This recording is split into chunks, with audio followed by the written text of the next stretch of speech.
Adopt Joshua's proven strategy for warfare. In the book of Joshua, we find an extraordinary account of the Battle of Jericho. God instructed Joshua, the leader of the Israelites, not to engage in a typical military confrontation with the city but to follow a unique strategy to secure victory. This strategy goes beyond the story of Joshua and the Battle of Jericho. It can be seen in other areas of life, including sports and prayer. In Joshua 6 verses 1 to 27, we find the detailed description of God's instructions to Joshua and the subsequent victory of the Israelites. Let's explore the passage and related verses in more depth. Joshua 6 verses 1 to 5, NIV. Now the gates of Jericho were securely barred because of the Israelites. No one went out and no one came in. Then the Lord said to Joshua, "See, I have delivered Jericho into your hands, along with its king and its fighting men. March around the city once with all the armed men. Do this for 6 days. Have 7 priests carry trumpets of ram's horns in front of the ark. On the 7th day, march around the city 7 times, with the priests blowing the trumpets.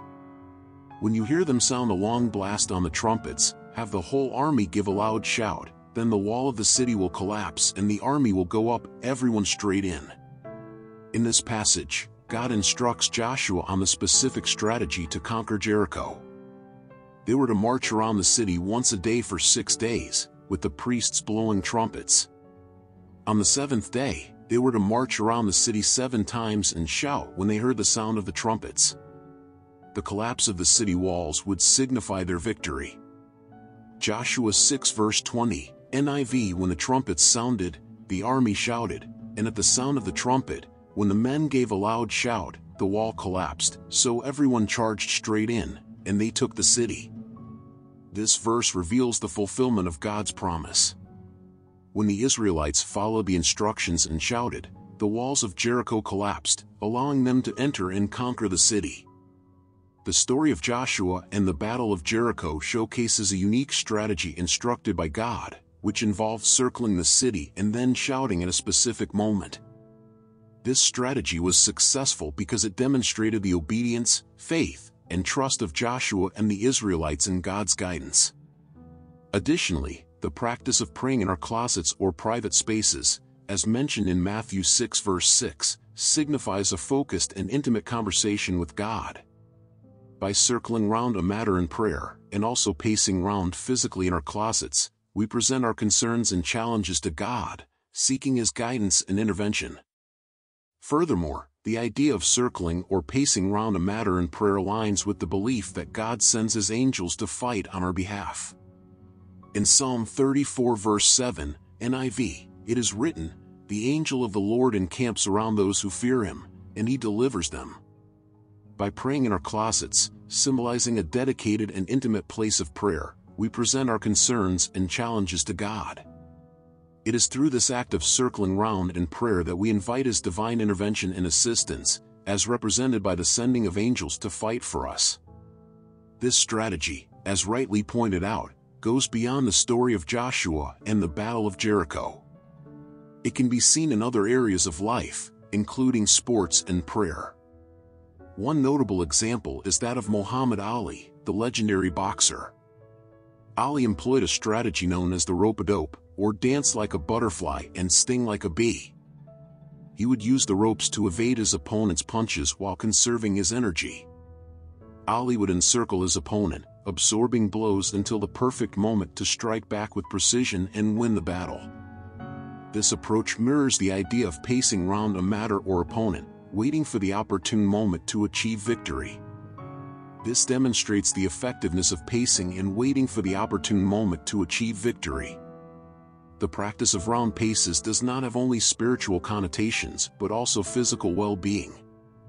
In fact, pacing round in psychology refers to the process of regulating one's activities, actions, or thoughts to achieve a balance between exertion and rest.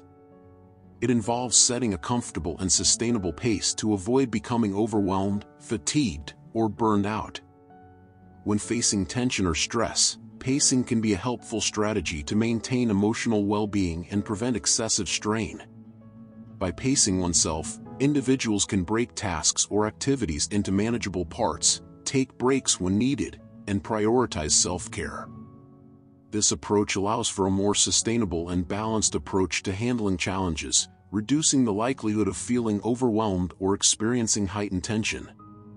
Pacing is a technique that can be beneficial in managing anxiety or emotional arousal. It involves deliberately adjusting and regulating one's breathing, thoughts, or behaviors in order to bring about a state of calmness and reduce tension. This practice is based on the understanding that our physiological and emotional responses are interconnected, and by consciously influencing one aspect, we can influence the other. In addition to regulating the breath, pacing can also involve managing one's thoughts. Anxiety and emotional arousal are often accompanied by racing thoughts, negative thinking patterns, or a focus on worst-case scenarios. By consciously pacing one's thoughts, individuals can redirect their attention away from anxious or distressing thoughts and instead focus on more positive or calming aspects. This can involve engaging in positive self-talk, repeating affirmations, or redirecting the mind towards pleasant or neutral thoughts. By doing so, individuals can interrupt the cycle of anxiety and shift their mental state towards a more balanced and calm perspective. Pacing can also extend to regulating behaviors and actions. Engaging in repetitive or soothing activities can have a calming effect on the nervous system. This may include activities such as walking, gentle stretching, listening to calming music, engaging in a creative outlet, or practicing mindfulness exercises.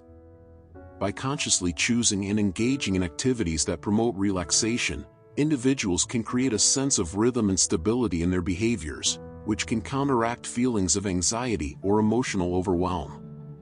It is important to note that pacing is not about avoiding or suppressing emotions, but rather about managing and regulating them in a healthy and constructive manner. It allows individuals to acknowledge and honor their emotions while also taking proactive steps to prevent them from escalating to a point of distress. Pacing can provide individuals with a sense of control and agency over their emotional well-being, empowering them to navigate challenging situations with greater resilience and composure. Bees circle around flowers in a specific flight pattern as they search for nectar or pollen, which are essential resources for their survival and the sustenance of their colony. The circling behavior allows them to navigate and locate the source of food efficiently. On the other hand, when we talk about circling in prayer, it is more metaphorical and symbolic. The act of circling in prayer is often associated with seeking God's guidance, presenting our concerns, or demonstrating reverence and dedication. It is a spiritual practice that allows individuals to focus their thoughts, center their minds, and communicate with a higher power. Now listen attentively, subscribe for notifications for God's glory. While the physical behavior of circling may differ between bees and humans in prayer, the underlying principle of seeking something valuable remains. Bees circle to find nourishment, and individuals who pray may metaphorically circle in a spiritual sense to seek guidance, understanding, or answers to their prayers.